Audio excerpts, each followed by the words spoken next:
안녕하세요. 아기 낳고 육아휴직 중인 워킹맘입니다. 지금은 전업이지만 육아휴직 끝나면 바로 복귀할 거예요. 아기는 이제 8개월 됐어요. 아기를 막 낳았을 때는 실감이 잘 안 났어요. 얘가 정말 내 뱃속에서 나온 애가 맞나 하는 생각이 들더라고요. 근데 아기랑 24시간 붙어 있다 보니 이게 모성애구나 느껴요. 낳은 정보다 기른 정이 크다는 걸 실감하게 됐네요. 아무리 그래도 육아라는 건 참 힘들어요. 일할 때는 돈 버는 게 세상에서 제일 힘들구나 했거든요. 근데 육아를 해보니 출근하던 시절이 막 그리워지는 거 있죠? 그래도 아기 얼굴 보면 힘이 막 솟아요. 웃는 모습 한 번에 피로가 싹 풀리네요. 행복한 건 행복한 거지만 집에만 있는 게 참 답답해요. 전 밖으로 나가야 스트레스가 풀리는 사람이거든요. 천생연분 남편도 저와 같은 성향이라 저희는 참 많이 쏘다니는 연애를 했어요. 사람 만나는 거 좋아하고, 노는 거 좋아하고, 술자리도 좋아하고, 무엇보다 여행을 참 좋아했네요.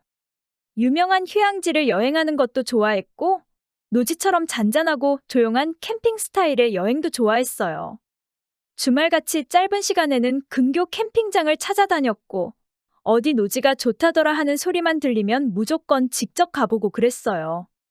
캠핑장이나 호텔은 편한 맛이 있는데 뭔가 스펙타클한 게 없고, 노지로 가면 불편한 건 있지만 야생과 섞이는 느낌이 모험심을 막 불러온다고 해야 할까요? 그렇게 몇 년 동안 이곳저곳 다니게 되니 집에 쌓여가던 캠핑 용품들도 한두 개가 아니었어요. 아시겠지만 캠핑 용품들은 가격대가 정말 천차만별입니다. 저렴한 건 저렴하지만 제대로 쓸만한 걸 사려면 한두 푼이 아니에요. 하지만 일회용이 아니기에 좋은 걸 많이 쟁여놨었죠. 부피도 좀 큰가요?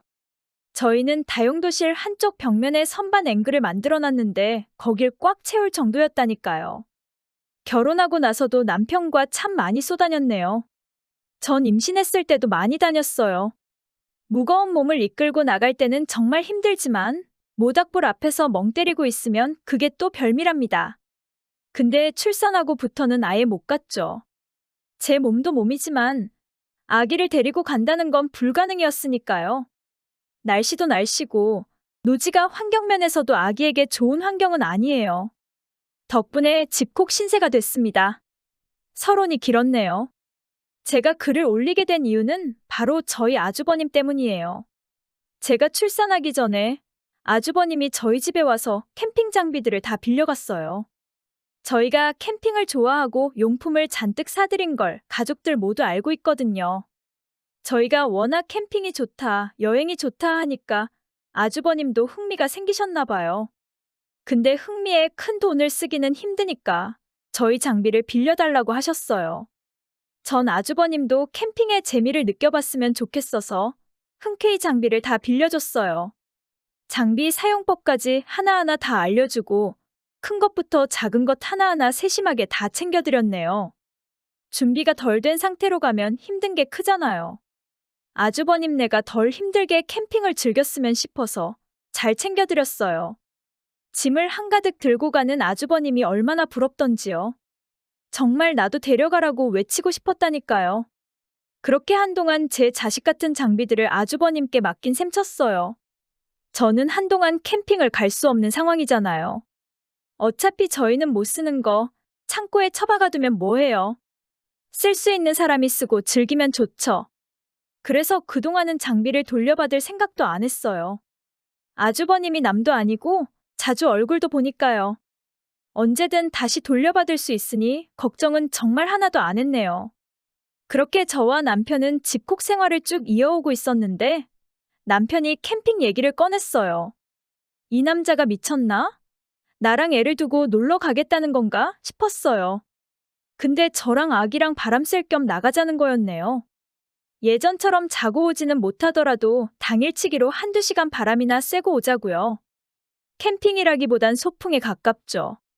잠깐 다녀오면 애한테도 좋을 거라는 말에 바로 넘어가서 오케이를 해버렸어요. 당장 나가기는 힘들지만 조만간 날 잡고 다녀오자고요. 그래서 아주버님께 빌려드린 장비를 받으려고 아주버님께 연락을 했어요. 아주버님은 조만간 시간 내서 가져다 주신다 하더라고요. 재촉할 마음도 없어서 그냥 시간 나실 때 편하게 들려주시라고 하고 말았어요. 근데 2주가 지나도 아주버님은 코빼기도 안 비추시는 거예요. 바쁘겠지, 정신 없겠지 하고 기다렸는데 언제 오겠다는 연락도 없었고요. 그래서 저희가 먼저 다시 전화를 드렸어요. 아주버님은 여기저기 넣어놔서 다 못 찾았다며 다 찾으면 갖다 주겠다고 하셨고요. 저희가 빌려드린 게 한두 개가 아니긴 해요. 큰 건 잘 보이겠지만 작은 건 충분히 그럴 수 있겠다 싶어서 또 기다렸어요. 하지만 그 후로 또 2주가 지날 때까지 아주버님껜 연락이 없었습니다. 참다 못한 남편이 찾으러 가겠다 하니까 집에 없다며 오지 말라고 하더군요. 저희 남편은 여기서 쎄한 느낌을 받았대요. 내가 찾아서 가져다 줄 테니까 좀 기다려. 형, 한 달이 넘게 기다렸잖아. 지금 찾으러 갈 테니까 바뀌면 도어락 번호라도 줘. 내가 알아서 챙겨갈게. 남편이 바로 아주버님 댁으로 갈 준비를 하길래 저도 따라갈까 물었어요. 아기 때문에 결국 남편 혼자 갔네요. 뭔가 큰일이 일어날 것 같은 느낌이라 집에서 남편 기다리는데 얼마나 궁금하던지요. 남편은 밤이 될 때까지 돌아오지 않았고 아기를 재우고 12시쯤 되니까 돌아왔어요. 남편은 화가 잔뜩 난 채 돌아왔는데 양손이 텅텅 비어 있더라고요. 아주버님 못 만났어? 왜 빈손이야? 만났지? 내가 진짜 미치겠다. 형네 집에 우리 거 아무것도 없어. 그게 무슨 소리야? 왜 아무것도 없어? 진짜 미친놈이지. 우리 거 다 팔아먹었다잖아. 아기 재운 것도 까먹고 놀라서 소리를 질렀다가 불이 나게 입 틀어막았네요. 남편이 냉수 한 잔 들이키더니 아주버님네 집에서 있었던 일을 얘기해줬어요. 남편이 아주버님네 가니까 밖이라던 아주버님이 집에 있었대요. 시간 없으니 얼른 물건만 챙겨서 가겠다고 했는데 물건이 집에 없대요. 누굴 빌려줬다나? 이상하잖아요. 저희가 장비 돌려달라고 한 게 한 달 전이에요. 누굴 빌려줬어도 충분히 돌려받을 시간은 됐죠. 그리고 그때까지 누구한테 빌려줬다는 말을 저희에게 한 번도 한 적이 없으니까요. 집에 물건 있다고 했으면서 갑자기 누굴 빌려줬다? 말이 안 되죠. 남편이 바른 대로 말하라고 소리를 지르니까 옆에 있던 형님이 남편에게 미안하다며 사과를 하시더래요. 그렇게 형님에게 듣게 된 사실은 가히 충격적이었습니다. 결론부터 말하면 물건 죄다 팔아먹었답니다. 아주버님이 저희에게 장비를 빌려가실 때는 정말 빌려다가 캠핑을 다닐 생각이셨대요. 근데 나가보니 캠핑이 안 맞았던 겁니다. 즐겁기는커녕 힘들기만 해서 캠핑은 나랑 안 맞구나 하고 내버려뒀대요. 그래서 창고에 저희 장비들을 다 처박아뒀는데 눈에 안 보이니 어느 순간 저희에게 물건 빌린 걸 까먹으셨던 거죠. 거기까진 괜찮아요. 저희도 돌려달라고 말을 안 했으니 깜빡할 수도 있죠. 그렇게 시간이 지나고 창고에서 우연히 저희 장비들을 봤는데 이게 돈이 되겠다 싶었답니다. 형님이 돈 관리를 하셔서 용돈이 아쉬운 아주버님이 용돈 벌이를 하고자 저희 걸 다 팔아버리신 거예요. 저희가 지금까지 안 찾았으니 앞으로도 안 찾을 줄 아셨나 봐요.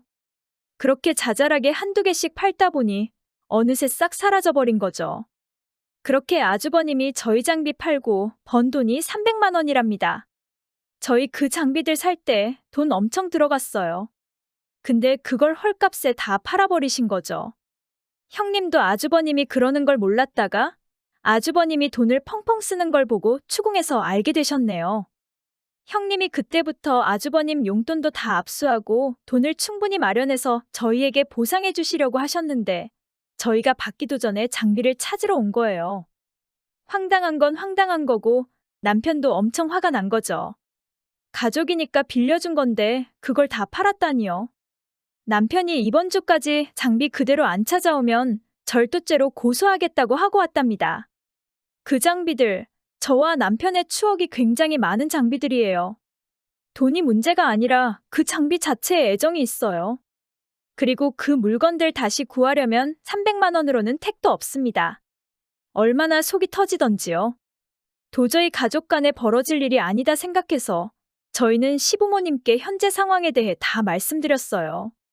시부모님은 40이 넘은 큰아들이 동생네 물건 팔아버렸다니 기겁을 하셨죠. 처음엔 저희가 오해를 했겠지 생각하셨다가 아주버님네도 불러서 얘기를 하고 나서야 믿으셨어요.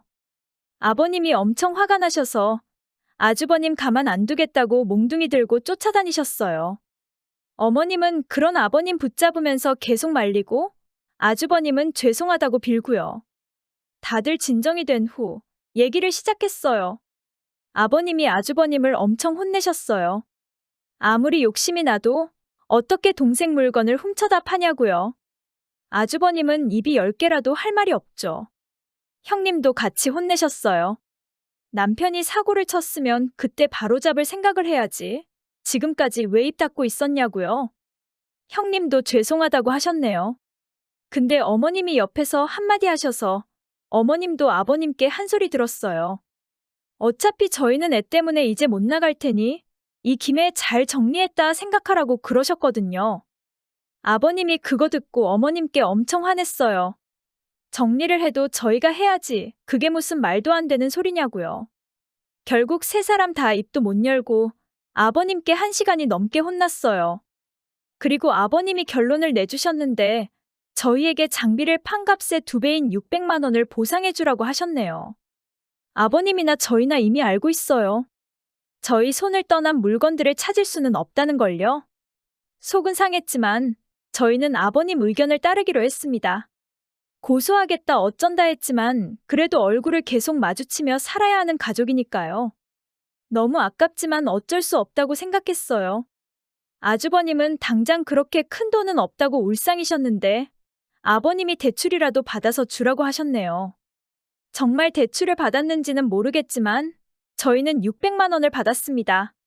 정말 이게 무슨 일인가 싶었어요. 남편도 제게 미안해 죽으려고 했어요. 남편한테는 형이니까요. 저는 사실 피도 안 섞인 남이니까 아주버님 고소한다고 해도 남편이 말릴 수가 있겠어요? 정말 미안하다고 하길래 이미 벌어진 일이니까 그만 미안해하라고 했네요. 남편 잘못도 아닌걸요. 저희는 이 말도 안 되는 사건 때문에 정신이 아주 쏙 빠져버렸어요. 저희 장비들 생각하면 허무했다가도 아무것도 모르는 해맑은 애 얼굴 보면 또 웃음이 나네요. 그래도 아버님이 중재를 잘해주셔서 속상한 마음이 좀 풀렸어요. 당장 캠핑 못 가는 건 아쉽지만 나중에 저희 애가 커서 캠핑 다닐 때 되면 더 좋은 장비들이 나오겠죠. 그때 차근차근 하나씩 다시 모으려고요. 그 장비들은 저희 애의 추억도 새겨질 장비들이니 더 소중해질 것 같아요. 얼른 그날이 왔으면 좋겠네요.